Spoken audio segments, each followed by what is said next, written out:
Welcome to the Carriker Chronicles, the People Show. Check the Pulse of Husker Nation, brought to you by Nebraska Spine Hospital. I have a special guest with me today. He's a former two-time national champ at the University of Nebraska.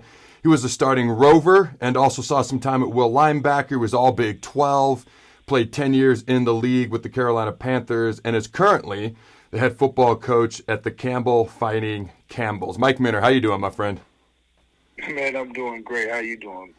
I'm doing good, man. I appreciate you joining me. And I got a question for you. So if you look yourself up, I've probably never done that, but I looked you up, and in some on Wikipedia it says you played safety. If you look at your Husker bio, it says rover. So for the fine folks at home, can you kind of explain what the difference is? Because it also says you played some will linebacker. So what exactly is a rover?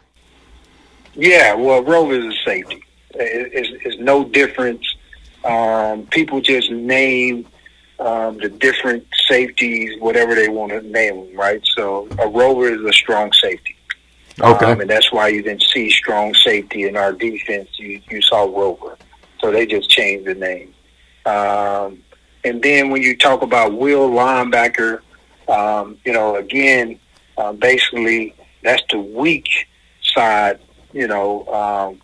strong safety, if you will, and so it was a situation where because I was a strong safety on the strong side all the time of the formation, and now the will linebacker in our defense, how we was doing things back in the 90s, being really a strong safety closer to the football. And that's why I made that switch, like the last 3-4 games that I played in college. And so it was a pretty easy situation as far as, switching down there and making that happen.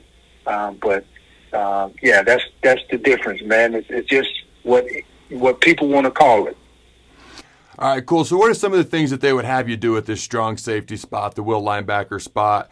Were you the guy that was a lot of times disguising and coming in blitzes? Were you doing a lot of the dropping? What were some of the things you were doing? Because I know you guys played a lot of man-to-man defense back then. Yeah, I was man-to-man. That's what I was doing. It was, a deal where most of the time I was covering the slot guy. So number 2 to the strong side of the formation is normally who I was covering.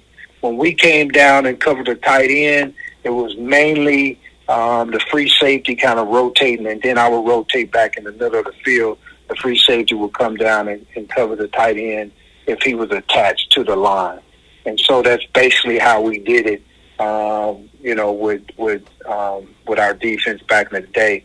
Now, when you look at the NFL, or if you look at situations like that, what happens is they normally bring in a third cornerback. And the third cornerback is the guy who's going to be covering the slot guy. And so your safety would not have to come down and do that, on third down situations. And so that's where you get nickel from. You get 5 DBs. We're not very creative, right? 5 yeah. Nickel. Right? And so that's where you get that from. So in college, I was kind of like a nickel back. In the National Football League, so I could play that, and because we were a lot of one high, that's the type of stuff that we did, and a lot of times we was in cover 0 too. So, and again, the rover would be covering the slot guy to the pass and string side, the number 2 receiver, and so that's what I did. I didn't blitz a lot in college, and so at the rover. I should say at the will linebacker, when I went to will. Now, the linebackers, they would blitz a lot off the edge. Really not a lot of blitzes inside the interior gaps. Is more off the edge of the offense. And so when I went to will, I got a chance to do that some. But, yeah, we didn't blitz our safeties as much as you see in football today. We did not do that as much. We was blitzing linebackers and linemen going, and all the secondary guys really were covering. So essentially, you would usually blitz one guy, everybody be man up, you have a single high free safety in the middle field deep, or you'd blitz 2 guys and then you're man-to-man with nobody deep, which is that zero coverage you were talking about earlier. So right now, talk to me about the Campbell Fighting Camels. Where is that? Is that in college? I tried to look it up real quick, but I didn't want to be too late calling you here. So tell me about what you're doing now, being the head coach there. Yeah, it's FCS. That's the level, Division One. So you play the likes of like North Dakota State. That would be somebody that our fellow Huskers would know. Yeah. We would play people like South Dakota State. So that's the level that we on. And, of course, we're in North Carolina, right in between Raleigh and Fayetteville on the eastern part of the state. And so we're in Bowie's Creek. It's the whole town is the university. And okay. And so we have about 5,000, students on campus.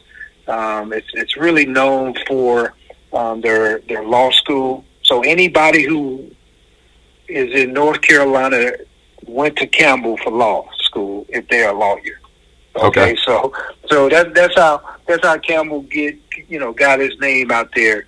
And then we built now a big medical piece, and so now we have a medical part of what we're doing, kind of very similar to if you look at North Carolina State. We kind of model our college or university, I should say, after them, the model that we have.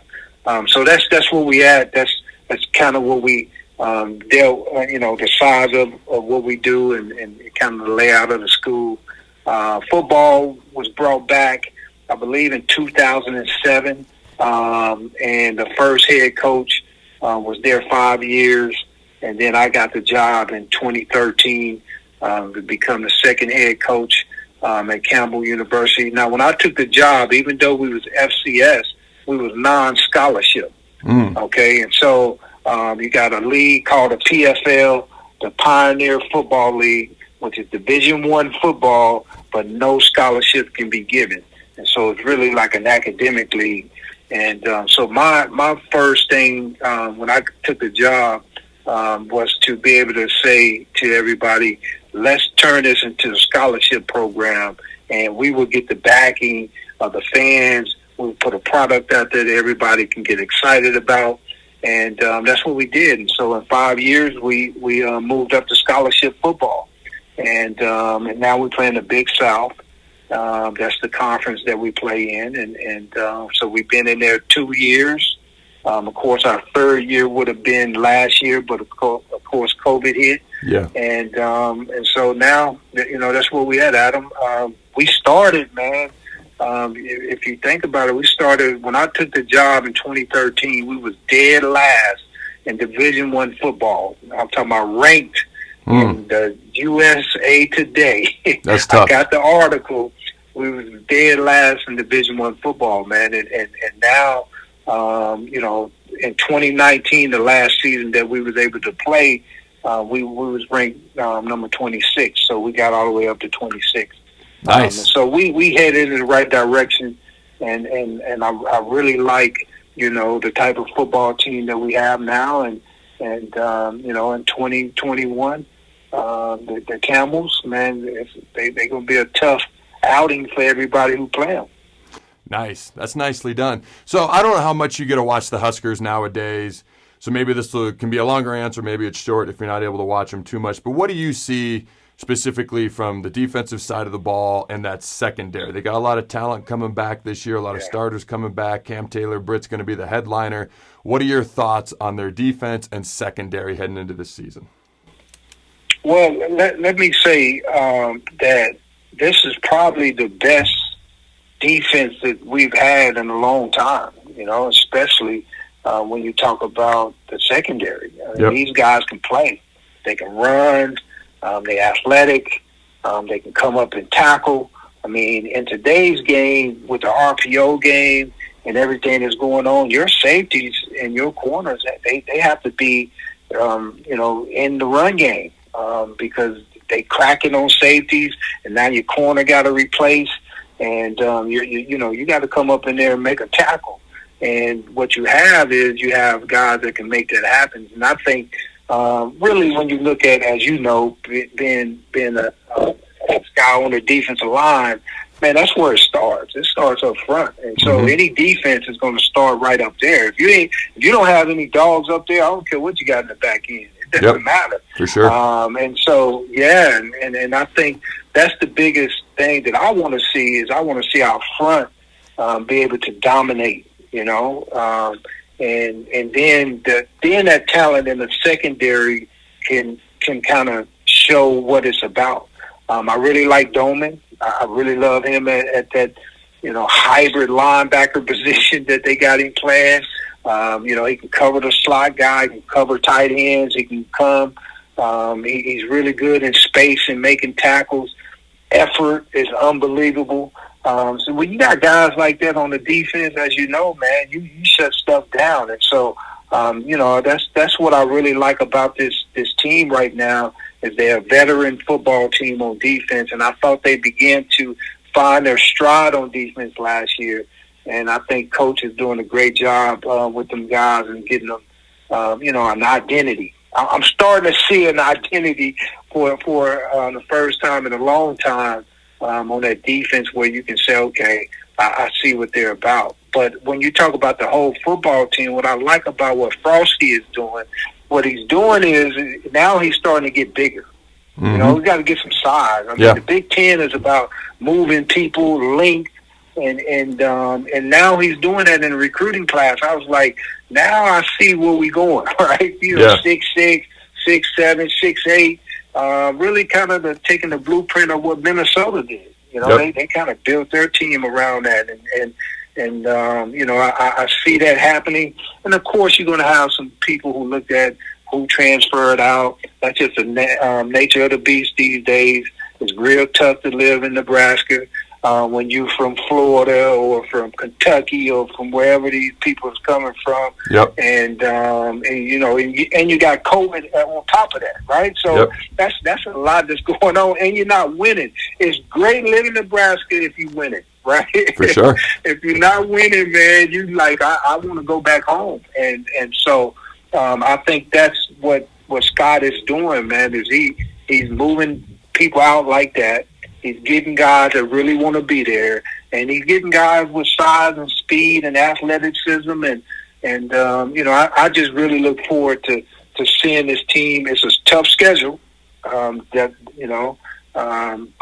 I think the biggest thing to me is the quarterback position. As you know, you can't win games without a quarterback. For sure. And my man Martinez, he got to step up and he's older now. He's been in the system for 3-4 years, and now it's time for him to, take over and be the guy that everybody thought he was going to be his freshman year before he got hurt, and come back with that confidence. And if our quarterback play well, I think we got a chance to make a bowl game. All right, last question for you. And we chatted a little bit before we started the interview, and you said you got a bunch of potential stories you could share. So just give me one. Give me one from your college days that you think the fine folks at home might be interested in. Well, listen, one of the things that people didn't know, like they hear the stories of how great we were as a football team, but there was a reason. Yeah. And the reason is this. I remember we was working out. It's summertime, so coaches is not even out there. It's just players out there. And it's about accountability, and it's about trust.